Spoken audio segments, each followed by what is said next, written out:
दोस्तों, आपको बहुत बहुत स्वागत है आज की इस नई वीडियो में।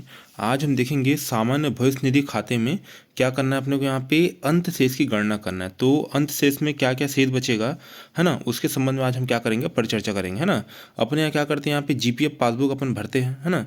तो जीपीएफ पासबुक में एक वित्तीय वर्ष का अपन भरते हैं और वित्तीय वर्ष कहाँ चालू होता है आपका, 1 अप्रैल से। 1 अप्रैल से कहाँ चालू होता है, यहाँ पे 1 अप्रैल से 31 मार्च तक, है ना। 1 अप्रैल से 31 मार्च तक के। तो ये इसको किस तरह से भरना है और अंत शेष की गणना कैसे करना है, यदि संबंधित कर्मचारी ने, है ना, कोई भी अगर पार्ट फाइनल निकाला है या फिर, है ना, उसने क्या किया है, यहाँ पे जीपीएफ एडवांस निकाला है ना। तो ये सब चीज़ को यार देखने क्या करेंगे अपन, यहाँ पे कोशिश करेंगे। तो देखिए 31/3/2025 की स्थिति में, है ना, 31/3/2025 की स्थिति में क्या है अपना अंत शेष कितना है यहाँ भाई, यहाँ पे अंत शेष अपना है 56,98,462, है ना। 56,98,462 रुपये है। और यही अगर अपना देखेंगे यहाँ पे 01, है ना, मतलब 1 अप्रैल 2025 की स्थिति में क्या हो जाएगा, यहाँ पे ये प्रारंभिक शेष हो जाएगा। क्योंकि यहाँ पे मार्च के अंत में, मतलब वित्तीय वर्ष के अंत में कितना ये अमाउंट दिया है, मतलब वो अंतिम रहते हैं यहाँ पे 1 अप्रैल को क्या बन जाएगा अपना, प्रारंभिक रहते बन जाएगा। ऐसा याद रखो, है ना। तो इस टाइप से अपने को क्या करना है, इसको लेके चलना है ना। तो ये अपना क्या हो जाएगा, प्रारंभिक रहते हो जाएगा अप्रैल में। ठीक है, यहाँ पे ये अपने समझ में आ गया। उसके देखिए ये प्रारंभिक रहते बन गया। अप्रैल से सितंबर वित्तीय वर्ष में, अप्रैल से सितंबर का यहाँ पे इंटरेस्ट रेट दिया कितना, 7.1%, ठीक है। अक्टूबर से मार्च का इंटरेस्ट रेट दिया कितना, 8%, ठीक है। कहाँ यूज होगा आगे देखेंगे इसको। उसके देखिए पार्ट फाइनल निकाला है यहाँ पे 10/2025 को, है ना, और एक जीपीएफ एडवांस होता है। दो चीज़ें जनरली यहाँ पे जो गवर्नमेंट कर्मचारी वो आहरित करता है। पहला क्या है अपना पार्ट फाइनल ऐसा है कि ये 10/2025 में निकाला पर इसकी रिकवरी नहीं होती, है ना। इसकी रिकवरी नहीं होती, ये मतलब दे दिया जाता है बस। कितना निकाला है, 2,50,000 रुपये यहाँ पे, है ना। तो पार्ट फाइनल रिकवरी नहीं होती, किंतु अगर वो संबंधित कर्मचारी यदि जीपीएफ एडवांस निकालता है ना, यदि संबंधित कर्मचारी जीपीएफ एडवांस निकालता है तो उसकी कटौती होती है, उसकी रिकवरी होती है। जैसे उसने 50,000 रुपये निकाला यहाँ पे, है ना, 50,000 रुपये निकाला है, कटौती कब से होगी यहाँ पे, मतलब यहाँ पे हर महीना कटौती कितनी होगी, 3,000 रुपये, है ना। जो भी यहाँ पे डिसाइड करे, और ये 24 किस्तों में होती है ना। तो ये अपने समझ में आ गया कि पार्ट फाइनल की कटौती नहीं होती है, जीपे एडवांस की कटौती होती है। उसको समायोजित करना पड़ता है जीपे एडवांस को, और वो महीने के फिर राशि काटी जाती है। जैसे आप फेस्टिवल एडवांस लेते हैं तो फेस्टिवल एडवांस के प्रत्युत्तर में आपकी राशि क्या की जाती है, काटी जाती है हर महीना, है ना। तो वैसे ही यहाँ पे जीपे एडवांस अगर आप ले रहे हैं यहाँ पे, जैसे फेस्टिवल एडवांस हो गया, जीपे एडवांस हो गया, तो इसके लिए आपको क्या करना पड़ेगा, आपने कटौती करना पड़ेगा, है ना। तो ये कितने किस्त में कटेगा भाई, यहाँ पे 24 किस्त में, है ना। और वैसे ही आपका जो अपना फेस्टिवल एडवांस था वो 10 किस्तों में करता है, तो उससे इसको कनेक्ट करके थोड़ा सा पढ़ो कि 24 किस्त में कटेगा, है ना। अब देखिए 12/2024 को उसने क्या निकाला है अपना, क्या निकाला है भाई, जीपे एडवांस निकाला है, मतलब हर महीना 3-3 हज़ार रुपये कटता जाएगा और 24 किस्त में ये कटेगा, है ना। अब देखिए अपन यहाँ पे 2025 के मामला देख रहे हैं और यहाँ कितना दिया, 2024 का दिया, मतलब वो पिछले साल ही निकाल लिया है वो पैसा, है ना। तो उसको कटौती चलते रहेगी भाई, यहाँ पे 3,000 रुपये। तो कैसे कटौती होगी उसको देखेंगे आगे, है ना। मासिक अंशदान, है ना, मासिक अंशदान ये यहाँ पे संबंधित जो कर्मचारी यहाँ पे 12,000 रुपये प्रति माह क्या कर रहा है, जमा कर रहा है ना। तो इसका सबसे पहले अपन क्या करेंगे, यहाँ पे चार्ट बनाएंगे। इसके क्या बनाएंगे अपन, चार्ट बनाएंगे। देखिए 31/3/2025 की स्थिति में क्या बोला, अंतिम शेष कितना है, 56,98,462 रुपये। या फिर इसको लिख सकते हैं यहाँ पे 1 अप्रैल 2025 की स्थिति में, है ना। इसको ऐसे भी लिख सकते हैं, 2025 की स्थिति में क्या हो जाएगा यहाँ पे, प्रारंभिक क्या हो जाएगा आपका शेष, प्रारंभिक शेष कितना हो जाएगा अपना 56,98,462 रुपये। अब यहाँ पे अपना माह रहेगा सबसे पहले यहाँ पे, ये वित्तीय वर्ष का माह रहेगा, है ना। उसके बाद मासिक अंशदान रहेगा, वापसी योग, आहरण और प्रोग्रेसिव योग, है ना। प्रोग्रेसिव योग हो जाएगा। तो यहाँ पे मासिक अंशदान, वापसी, है ना, वापसी के बाद क्या हो जाएगा, योग, उसके बाद आहरण, उसके बाद प्रोग्रेसिव योग, है ना। तो ये अपने को याद रखना है कि इस टाइप से अपने को सारणी बनाना है, जिसमें कितने कॉलम रहेंगे, 6 कॉलम रहेंगे टोटल, कितने 6 कॉलम रहेंगे यहाँ पे, है ना। तो ये माह कैसे लिखना है अपने को यहाँ पे, तो माह अप्रैल से चालू होगा, जो भी यहाँ पे माह खत्म हो रहा है, देखिए यहाँ पे मार्च खत्म हो रहा है, तो मार्च बाद क्या आता है, अप्रैल आता है, तो अप्रैल से यह चालू होगा और कहाँ तक जाएगा, अगले साल के कितना, है ना, मार्च तक के जाएगा ना। मतलब वित्तीय वर्ष वही अपना वित्तीय वर्ष जो रहता है वहाँ तक के जाएगा। मतलब 1 अप्रैल से 31 मार्च तक के, है ना। अब देखिए मासिक अंशदान कितना दिया है, क्वेश्चन में अपने दिया था मासिक अंशदान कटौती कितना दिया है यहाँ पे 12,000 रुपये, है ना। ये मासिक अंशदान कितना दिया है 12,000 रुपये, ठीक है। तो महीने कितना कट रहा है भाई, यहाँ पे कितना अंशदान करा संबंधित शासी कर्मचारी 12,000 रुपये। तो 12,000 रुपये यहाँ पे लिखते जाना है ना, 12,000 रुपये लिखते जाना है ना। और इसके बाद क्या हो जाएगा, ये चलते जाएगा चलते जाएगा चलते जाएगा। कोई एरियर भुगतान हुआ है कि उसको, है ना, मतलब उसने संबंधित कर्मचारी ने कुछ एक्स्ट्रा पैसा जमा किया है कि बीच में, नहीं, वो हर महीना 12,000 रुपये ही कटा रहा है, कोई दिक्कत वाली बात नहीं है, 12,000 रुपये कटा रहा है ना। अब देखिए वापसी क्या हो जाएगी यहाँ पे 3,000 रुपये। तो पर वो निकाला कब है, पार्ट फाइनल, हम सॉरी पार्ट फाइनल बोल रहे हैं, जीपीएफ एडवांस वो निकाला है यहाँ पे मतलब दिसंबर 2024 में ना। तो दिसंबर 2024 में 50,000 रुपये निकाला है। तो इसकी कटौती कब से चालू होगी, दिसंबर, तो एक माह छोड़े कटौती होती है। तो जनवरी 2024 मतलब 25 यहाँ पे छूट जाएगा। उसके कब से कटौती होगी इसकी, यहाँ पे फरवरी 2025 से, फरवरी 2025 कटौती होना चालू होगा भाई। तो फरवरी 2025 कटौती होना चालू होगा। पर यहाँ पे कहाँ से अपन एंट्री कर रहे हैं, वित्तीय वर्ष एंट्री कर रहे हैं। तो फरवरी और मार्च तो आएगा नहीं, यहाँ पे अप्रैल से कटौती चालू हो जाएगी, ठीक है। अप्रैल, मई, जून, है ना, जुलाई, अगस्त, सितंबर, अक्टूबर, नवंबर, दिसंबर, है ना, जनवरी, फरवरी, मार्च, है ना, 2026 का। अब ये भी अपने समझ में आ गया कि कटौती उसकी चल रही है हर महीना और इतना अंशदान जमा कर रहे हैं, ठीक है। योग, अब इसका योग करेंगे तो 15,000 आ जाएगा, ये भी कोई दिक्कत वाली बात नहीं है। इसका योग करेंगे तो 15,000 रुपये आ जाएगा, है ना। ये 15,000 रुपये आ गया। अब देखिए जो उसने जीपीएफ एडवांस जो लिया था यहाँ पे, उसकी एंट्री यहाँ नहीं हो रही क्योंकि वो दिसंबर में लिया है। मतलब यहाँ पे अप्रैल से अपन लिखना चालू किए हैं और वो कब लिया है, यहाँ पे दिसंबर में लिया है, दिसंबर 2024 में लिया है। तो इसकी एंट्री तो यहाँ होगी नहीं क्योंकि यहाँ पे कॉलम ही नहीं है उसका, है ना। तो दिसंबर 2024 की एंट्री यहाँ पे नहीं होगी, है ना। अब आहरण उसने क्या क्या किया है, मैंने बताया था, पार्ट फंड निकाला है बीच में, कब निकाला है 10/2025 को, कितना 2,50,000 रुपये पार्ट फंड निकाला है ना। तो पार्ट फंड की तो रिकवरी होती नहीं भाई यहाँ पे, है ना। तो पार्ट फंड, ये पार्ट फंड निकाला 10/2025 को 2,50,000 रुपये, ठीक है ना। ये पार्ट फंड निकाला, तो पार्ट फंड को मैंने यहाँ पे 10/2025 में क्या कर दिया, यहाँ पे लिख दिया है, ठीक है। कोई दिक्कत वाली बात नहीं, यहाँ तक अपने समझ में आ गया। मतलब मासिक अंशदान हो गया अपना, कटौती हो गया। ये कटौती किसका है, जीपीएफ एडवांस से कटौती चलते हुए आ रहा है वो है। दोनों को हमने यहाँ पे क्या किया, योग किया, है ना। 15,000 आ गया अपना। और ये 10/2025 क्या निकाला है उसने, यहाँ पे पार्ट फंड निकाला है, तो 2,50,000 हो गया, है ना। और जीपीएफ एडवांस की एंट्री इसलिए नहीं हुई क्योंकि वो इसके जो अपना जो क्रम चल रहा है उसके पहले दिसंबर 2024 में उसने, है ना, मतलब क्या निकाल लिया अपना, यहाँ पे जीपीएफ एडवांस अपना निकाल लिया है ना। तो इसकी एंट्री यहाँ पे नहीं होगी, पर कटौती की एंट्री तो हो गई भी यहाँ पे, है ना।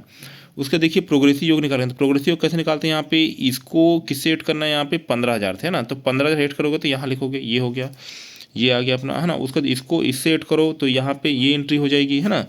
वैसे ही यहाँ पे इसको इससे ऐड करो तो यहाँ पे ये एंट्री हो जाएगी, है ना। उसके वैसे इस अमाउंट को यहाँ पे इससे ऐड करो, फिर यहाँ पे ये एंट्री हो जाएगी। फिर इसको 15,000 से ऐड करो, फिर यहाँ पे ये एंट्री हो जाएगी, है ना। फिर 15,000 से ऐड करेंगे, ये चलते जाएगा अपना, है ना, चलते जाएगा। पर यहाँ पे देखिए इसको इससे एंट्री करना है ना, इससे इसको क्या करना है, ऐड करना है। फिर जो अमाउंट आएगा उससे 2,50,000 क्या करना है, माइनस करना है, क्योंकि ये अपना पैसा निकला है यहाँ से ना, आहरण किया गया है, क्योंकि ये अपना आहरण वाला कॉलम है ना भाई, आहरण वाला कॉलम है। तो ये यहाँ पे अपन ने इसको इससे जोड़ा यहाँ पे, और 2,50,000 को माइनस किया तो 55,53,462 रुपये अपना आ जाएगा। मतलब इसको अपने को जोड़ना है और ये जो अमाउंट है इसको अपने को क्या करना है, माइनस करना है, ठीक है। फिर ऐसे चलते रहेगा, 15,000 इसमें जोड़े, फिर यहाँ लिखे, फिर 15 जोड़े, फिर यहाँ लिखे, फिर 15,000 जोड़े, फिर यहाँ लिखे, फिर 15,000 जोड़े, यहाँ लिखे, 15 जोड़े, यहाँ लिखे। ये हो गया अपना, समझ में आ गया, ठीक है। अब अपना 2% रेट दिया है, कब से कब तक का दिया है, 2% रेट अपना कब से कब तक दिया है, यहाँ पे अप्रैल से सितंबर और अक्टूबर से मार्च, 7.1% और 8%। तो अप्रैल से सितंबर, तो अप्रैल सितंबर तक का अपन ऐड करेंगे। यहाँ पे देखिए सितंबर ये हो गया, तो यहाँ तक के अपने क्या करना है, यहाँ पे एडअप करना है। तो एडअप करोगे 3,45,000 कितना आ जाएगा अपने यहाँ पे, 3,45,000, है ना, कितना आ जाएगा यहाँ पे, अच्छा 3,45,05,772 रुपये आ जाएगा। और वैसे ही यहाँ पे सेकंड क्या बोल रहा है, इसका इंटरेस्ट कितना है यहाँ पे 7.1 है ना, 7.1 ही बताया था ना मैंने, यहाँ पे 7.1 और कितना 8 है, 7.1 है और 8 है, ठीक है। तो 7.1 यहाँ से यहाँ तक हो जाएगा अप्रैल से सितंबर तक के का। और उसके बाद फिर यहाँ पे अक्टूबर से, है ना, अपना मार्च तक कितना हो जाएगा, 8%, है ना, 8% है। तो इसको इतना भाग को आप क्या कर लो, यहाँ पे ऐड कर लो, तो वो अपना आ जाएगा 3,35,000, सॉरी 3,35,45,772 रुपये, ठीक है। एक का परसेंट अपने पता चल गया, दूसरे का परसेंट अपने पता चल गया, है ना। अब देखिए यहाँ पे इसका फॉर्मूला से अपन क्या करेंगे, निकालने की कोशिश करेंगे। अब ब्याज की गणना क्या करेंगे अपन यहाँ पे 7.1% वाले के लिए करेंगे और दूसरा 8% वाले के लिए करेंगे, है ना। तो इसका फॉर्मूला क्या होता है, ब्याज की गणना मतलब CI इज इक्वल टू कितना हो जाएगा, मूलधन मतलब कितना हो जाएगा, ये जो अपन ने टोटल किया है ये अप्रैल से सितंबर, है ना, अप्रैल से सितंबर तक का है, और ये अपना किसका है, अप्रैल से सितंबर तक का है, और ये वाला नीचे वाला अपना किसका है, यहाँ पे अक्टूबर से कितना अपना यहाँ पे मार्च तक का है ना, जो वित्तीय वर्ष समाप्ति तक के।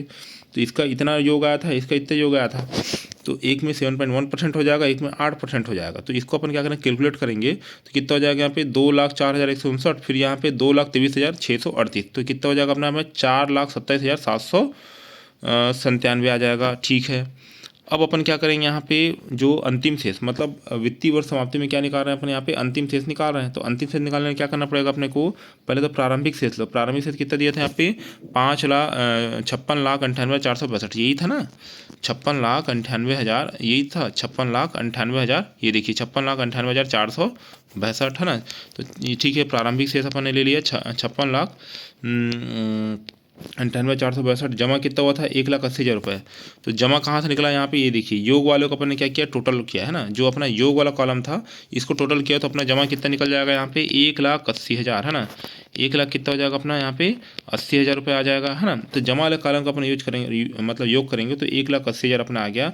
ब्याज कितना हो जाएगा यहाँ पे, ब्याज अपन अभी निकाला यहाँ पे कितना, टोटल 4,27,797 रुपये। तो 4,27,797 सबको अपन क्या करेंगे, ऐड करेंगे, है ना।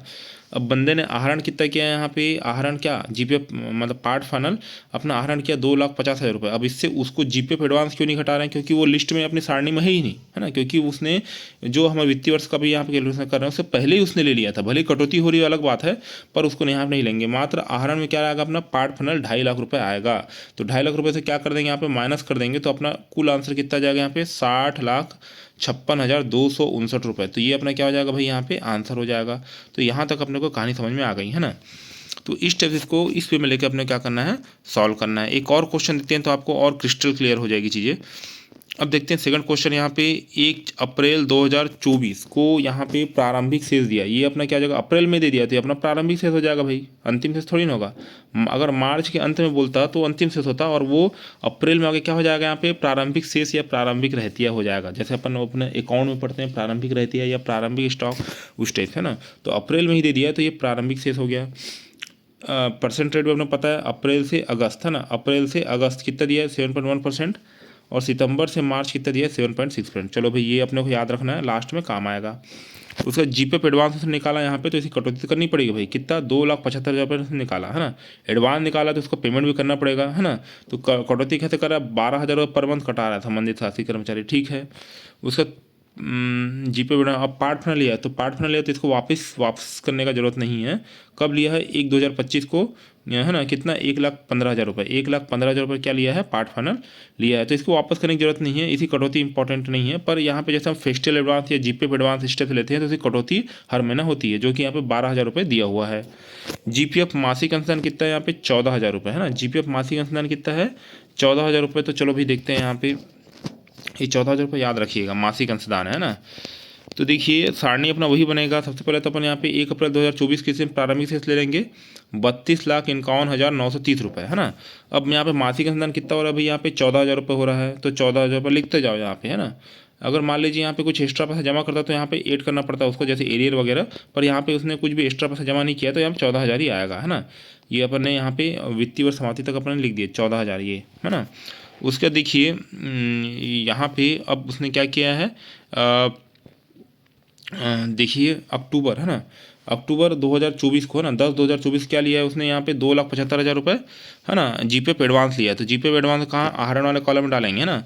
अब इसी कटौती कहाँ से चालू होगी, कटौती 12,000 रुपये करना है, तो 12,000 रुपये करना है, तो उसके अगले माह से ना करके उसके एक माह छोड़ के करेंगे कटौती। कहाँ हो जाएगा अपना, दिसंबर में 12,000 रुपये कटौती हो जाएगा, ठीक है। एक माह छोड़ के आपको कटौती करना है ना, यहाँ पे कटौती आपको नहीं करना है, उसके एक महीना छोड़ कटौती करना है। तो 12,000 रुपये, 12,000 रुपये, 12,000 रुपये, 12,000 रुपये, है ना। तो क्वेश्चन में यही बोला है कि वित्तीय वर्ष के अंत में यहाँ पे अपने को क्या करना है, अंत शेष ज्ञात करना है। तो अंत शेष ज्ञात करना है तो ये मतलब यहाँ पे मार्च तक के लिए तो यहाँ पे 12,000 यहीं तक क्या, नहीं तो और आगे अगर बोलता तो चलते रहता, ये अगले वित्तीय वर्ष में, उसके अगले वित्तीय वर्ष में चलते रहता। पर यहाँ पे मार्च तक की अपन क्या कर रहे हैं, यहाँ पे काउंट कर रहे हैं, तो इसलिए यहाँ 12,000 यहाँ आपके क्या हो जाएगा, एंड हो जाएगा। ठीक है, ये अपने समझ में आ गया। अब उसका उसने क्या निकाला है, जनवरी 2025 क्या निकाला है, पार्ट फंड निकालना है, कितना कितना 1,15,000। तो इसको वापस करने की जरूरत नहीं थी, कटौती करने की जरूरत नहीं है, तो ये यहाँ पे फिक्स हो गया है ना। अब देखिए यहाँ पे मासिक अंशदान और वापसी को अपन क्या करेंगे, यहाँ पे योग कर लेंगे, 14,000 14,000 14,000 14,000 है ना, 14,000 14,000 14,000। ठीक है, ये अपना आ गया, और यहाँ पे 14 ये भी अपना आ गया। उसके देखिए यहाँ पे इसको दोनों को ऐड करेंगे कितना, 26,000 आ जाएगा, 26,000 26,000 और यहाँ पे 26,000। तो मतलब इसको टोटल करेंगे योग को, है ना, योग को यहाँ क्या करेंगे, यहाँ पे टोटल करेंगे तो जमा राशि अपनी निकल जाएगी, कितनी कितनी जमा राशि निकल जाएगी अपने यहाँ पे 2,16,000। बाद में कैलकुलेशन में अपने काम आएगा ये। उसका देखिए यहाँ पे प्रोग्रेसिव योग निकालेंगे, तो यहाँ पे प्रारंभिक क्षेत्र अपने इतना दिया था, उसमें 14,000 जोड़ेंगे तो यहाँ पे ये अमाउंट आ जाएगा। वैसे 14 जोड़ेंगे इसमें ये अमाउंट आ जाएगा, वैसे 14 जोड़ेंगे ये अमाउंट आ जाएगा। उसके यहाँ 14 जोड़ेंगे ये अमाउंट आएगा, इसमें फिर 14 जोड़ेंगे ये अमाउंट, है ना, ऐसे चलते रहेगा, है ना। दिक्कत यहाँ पे होगी, देखिए 33 35 930 है, तो इसमें जोड़ेंगे किसको, यहाँ पे 14,000 को जोड़ेंगे। ठीक है, उसके बाद यहाँ पे 2,75,000 को माइनस करेंगे इसमें, तो कितना आ जाएगा अपने यहाँ पे 30 74 930। फिर वही चलते रहेगा, 14 जोड़ेंगे फिर ये अमाउंट आएगा, फिर 26,000 जोड़ेंगे ये अमाउंट आएगा, फिर अब यहाँ पे देखिए ध्यान से 31 14 930 है, तो इसमें 26,000 जोड़े अपन, है ना, इसको अपन जोड़ेंगे। उसके बाद क्या करेंगे, 1,15,000 को माइनस करेंगे तो कितना जाएगा 30 25 930 आ जाएगा, है ना, 30 25 930 आ जाएगा। उसके देखिए इसमें फिर जोड़ेंगे अपन कितना 26,000 को ना, 26,000 जोड़े यहाँ पे तो कितना आ जाएगा अपने यहाँ पे 30 51 930। फिर इसमें 26,000 जोड़ेंगे तो कितना जाएगा 30 70 930 आ जाएगा, है ना। तो इस टाइप से अपने को निकालना है यहाँ पे। अब देखिए यहाँ पे ये जो अपना दो अमाउंट है यहाँ पे, इसको भी जोड़ना पड़ेगा अपने को, कितना अपना टोटल हुआ है। एक मिनट हाईलाइटर चेंज करता हूँ मैं, तो आपको समझ में आएगा ना। ये देखिए यहाँ पे ये वाले अमाउंट था अपना, यहाँ पे उसने आहरण किया था, और यहाँ पे 1,15,000 उसने क्या किया था, आहरण किया था। दोनों आहरण को अपन जोड़ेंगे तो कितना जाएगा 3,90,000, है ना। और अपना जमा राशि कितना जाएगा 2,16,000। ये बाद में कैलकुलेशन अपने क्या हो जाएगा, काम आएगा, है ना। अब देखिए यहाँ पे अपना अप्रैल से, है ना, अप्रैल से कहाँ तक के, अप्रैल से कहाँ तक के दिया था, अप्रैल ए करके मैंने टिक किया था, अप्रैल से अगस्त तक के का, है ना, अप्रैल से अगस्त तक का। तो मतलब यहाँ तक के आपको क्या करना है, कैलकुलेशन करना है आधा। बोला है ना भाई, यहाँ पे देखिए अप्रैल से अगस्त 7.1% और सितंबर से मार्च 7.6%।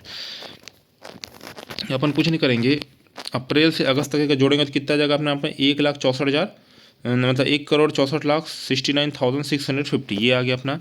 और वही सितंबर से मार्च तक के जोड़ेंगे कितना जाएगा 2,17,000 2,17,70,510 रुपये, है ना। तो ये दोनों कैलकुलेशन अपना काम आएगा। नेक्स्ट पेज में देखते हैं, यहाँ पे ये आया एक पहला राशि, ये दूसरा राशि आया, ये अपना अप्रैल से अगस्त तक का है, और ये अपना सेकंड वाला किसका है, यहाँ पे सितंबर से कितना मार्च तक का, है ना। तो ये अपना हो गया, तो पहला परसेंट कितना 7.1, दूसरा कितना है 7.6। कैलकुलेशन करेंगे तो कितना आएगा 97,445, 1,37,880, है ना।